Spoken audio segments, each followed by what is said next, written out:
Send for Sebastian. I'm not entertaining anyone else tonight. I stepped into the elevator door as Taylor, one of my enforcers, bowed without a word. I stabbed my finger into the button that would take me to the penthouse of the building. I was still getting used to all of this being mine. The opulence and status that was now suddenly under my control felt larger than this building 100 times over. In times like this, it made me feel really small. The smooth, sleek look of the all-glass building that was now my property shone in the midst of the other older buildings in the area. Newer than most, it had all of the necessary security amenities so I could task my team and know that the building was safe. Leaning against the far wall with my eyes closed, I crossed my arms and sighed. My enforcers were used to this, and unfortunately, so was I. The doors closed and I relaxed my stance, my stomach dropping a little as the elevator carried me skyward. I removed my glasses and ground the heels of my hands into my eyes, letting the electrical hum of the machine carrying me serve as a distraction. Static raced across my skin, sending shivers across my body. The buildup of energy was requiring some kind of outlet, and soon. I could feel the hairs on the back of my neck prickle, and I rolled my head from side to side. Before I knew it, the elevator doors opened to a quiet and dark penthouse. I stepped out and removed my heels, grateful to be flat-footed once more as I padded to the kitchen.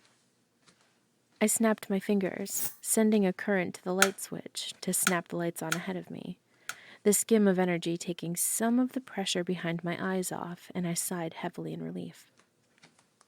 Rounding the corner to the kitchen, I gasped as I found Sebastian sitting on my countertop with a wide, playful grin on his face.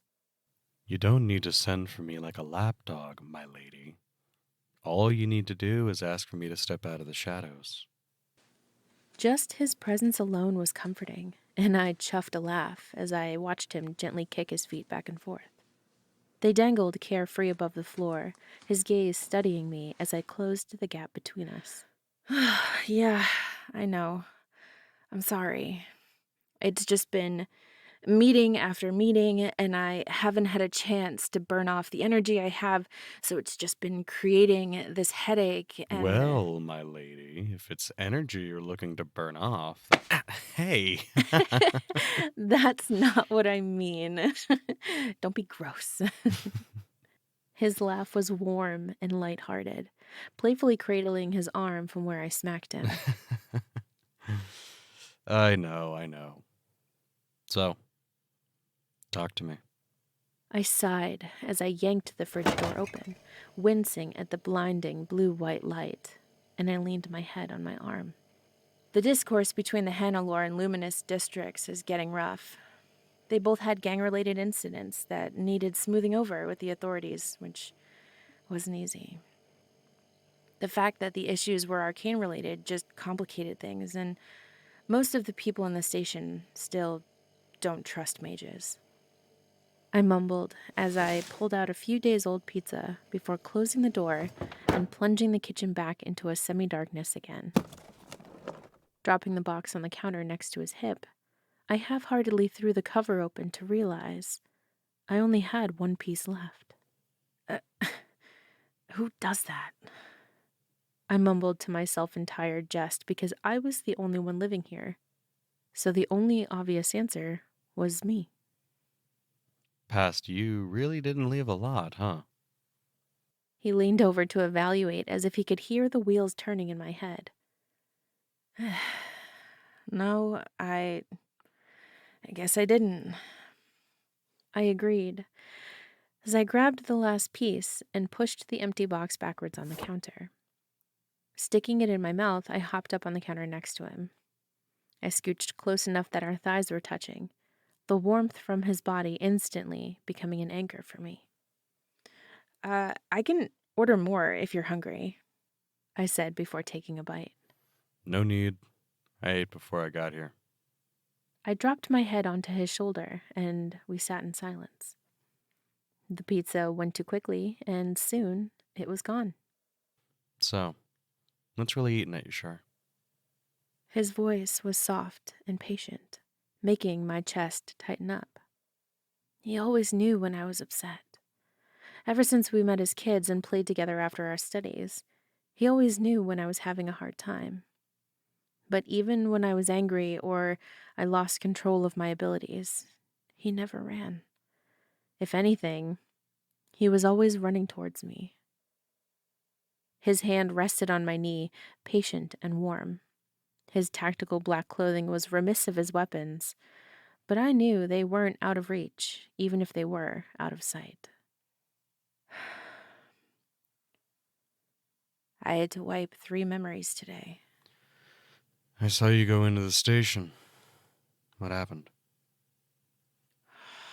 It's these gang spillovers. The districts are getting lax in their protocols since my parents died, and I have Sheriff Castellet calling me every week because of how messy it's all getting. They had this utopian view of how the city was going to be, this beautiful fusion of magic and humans. But they aren't here to see the in between time from there to here, and it's just a lot. You'll pull them in line. I know you will. I'm tired, Seb.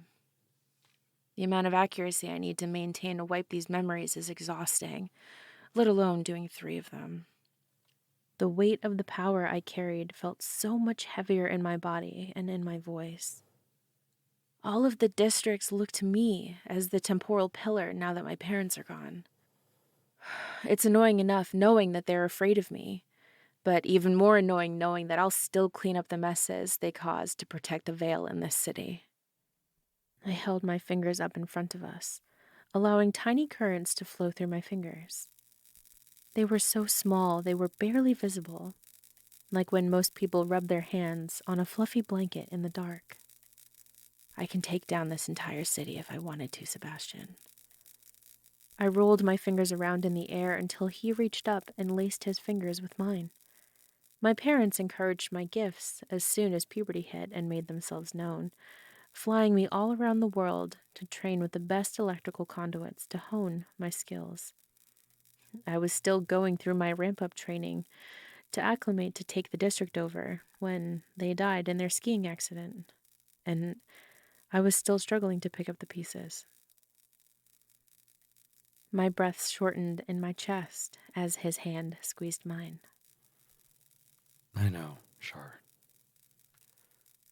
The pinpricks of sensation danced up and down my fingers as I gently laced our fingers together. I sighed as the sensation was familiar and nostalgic. I'd gotten used to it since her magic surfaced. Ever since we were kids, she'd had a hell of a time.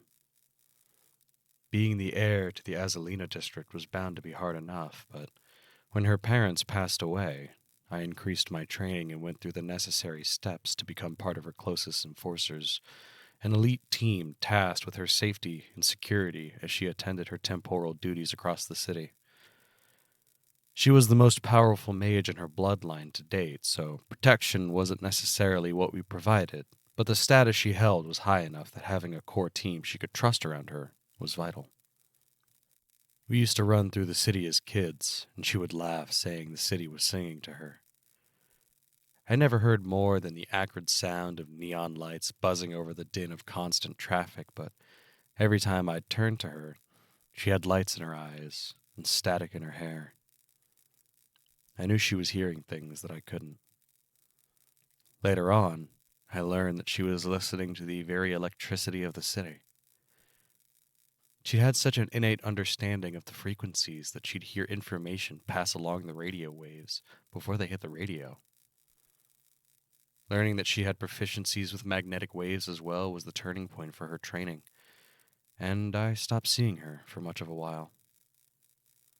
I shook my head as I got lost in the dusty memories and turned to watch her consume her old pizza. I'm sure she would have just let me in anyways, but I wanted to prove that she was safe with me. She was always safe with me. She looked so small and fragile like this, her brow furrowed while she chewed. I could see the weight on her, overshadowing the strange joy she always took from eating cold pizza, and it saddened me. I'd kept my abilities under wraps for the most part, so only she knew the extent of them. The stealth and discretion my skills afforded me also allowed me to keep a better eye on her without being so oppressive. Her headstrong nature and confident demeanor wasn't to be undermined by constant, close surveillance, and I was happy to give her the space that she needed without leaving her unprotected. Not that she couldn't take care of herself, of course.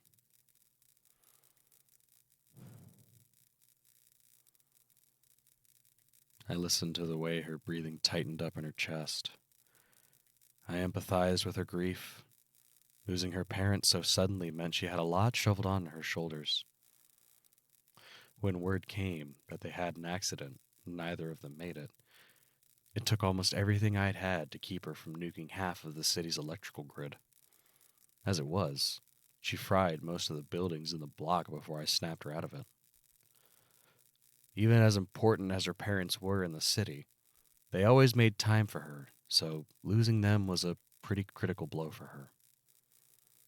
I remember hearing from my mother about the power of the Darlington Smiths, and she wasn't talking about their magic. It was the first time in the city that a mage family held seats at the city council. They were diplomatic and steadfast in their drive to increase protections for magical families and crack down on the rogue magic running rampant in the alleys. They were also incredibly charismatic, which wasn't hard to believe considering how often I'd watched her follow in their footsteps, charming the pants off of anyone she met. I was the only one she actually succeeded in charming all the way off, of course. But even with the emotional control she had over her incredible expanse of abilities, all mages suffered the same affliction, that their power was tapped from their emotions. The days immediately following were full of paperwork, arrangements, and handshaking with the city who routinely came to pay their respects.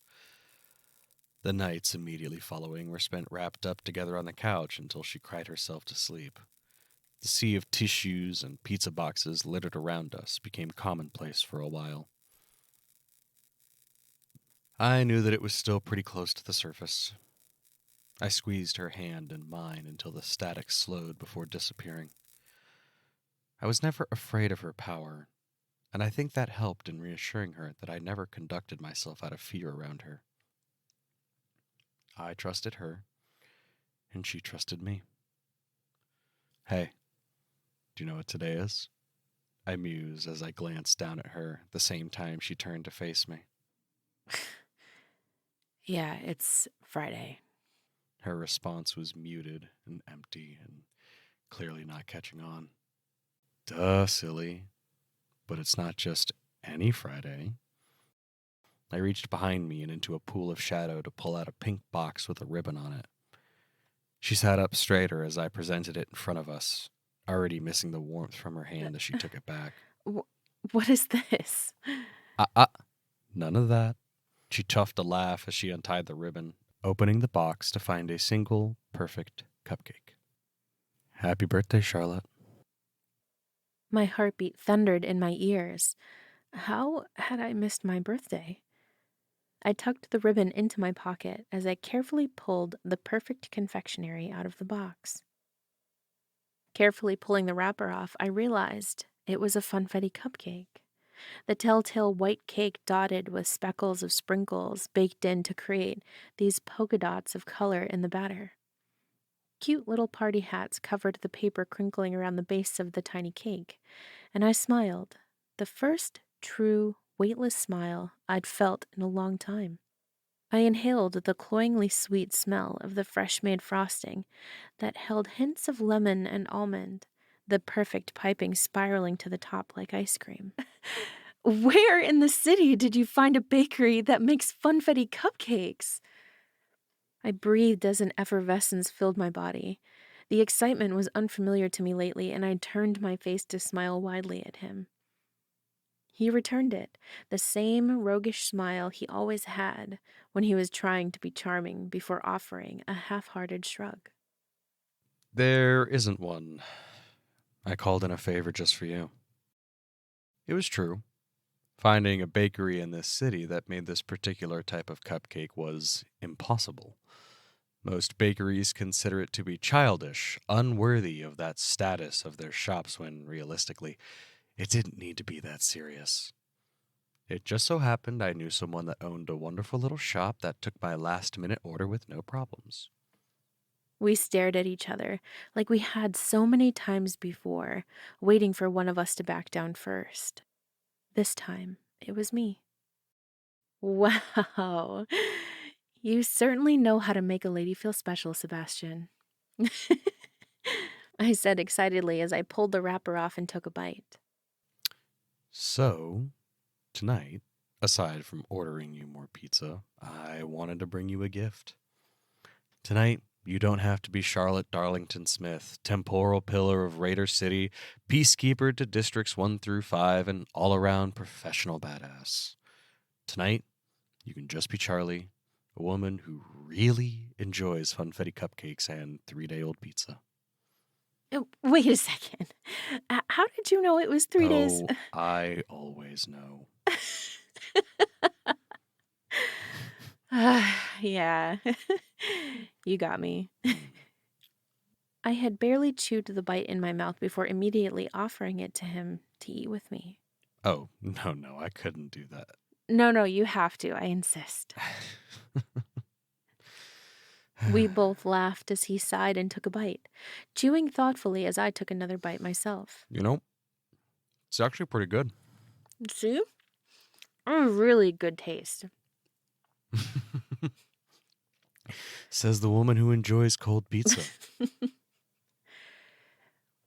We shared the cupcake in companionable silence, the sugary sweet treat of both the cupcake and his company softening my hardened edges from the day. The silence of the penthouse settled around us as we sat next to each other on the countertop. We were high enough above the city that sound rarely traveled up this far, but it was rarely ever truly dark. I could hear the symphony of electricity ebbing and flowing through the city, the orange glow of the mixed colors of lights that always washed the penthouse in an amber twilight. I thunked my head back down on his shoulder with a happier exhale. Thank you, Sebastian. You're most welcome, my lady. More silence as our breathing fell in sync. You know, I don't really enjoy 3-day-old pizza. Oh, no? Could have fooled me. You eat like a college kid. Hey, there's a certain charm about cold cheese pizza, okay? I'll just have to take your word for it, Your Majesty. He hopped down from the counter to turn with a flourish, his hand extended out towards me. Shall we retire to ye old living chambers to view the royal moving image box, Your Highness? I laughed, the remainder of the stress of the day washing away as I took his hand, pushing off the counter to stand in front of him. Only if you promise to never again string those words together in that order, my good sir. As you command, my lady. We laughed as we made our way to the couch, tossing him the remote as I padded down the hall to my room to change into my pajamas, knowing full well he'd be in his by the time I came back. The sound of the TV in the empty space, knowing he was out there, made this empty house feel more like a home. Something I'd been missing lately. Even though things were tough right now, I knew that as long as I had him, I could accomplish anything.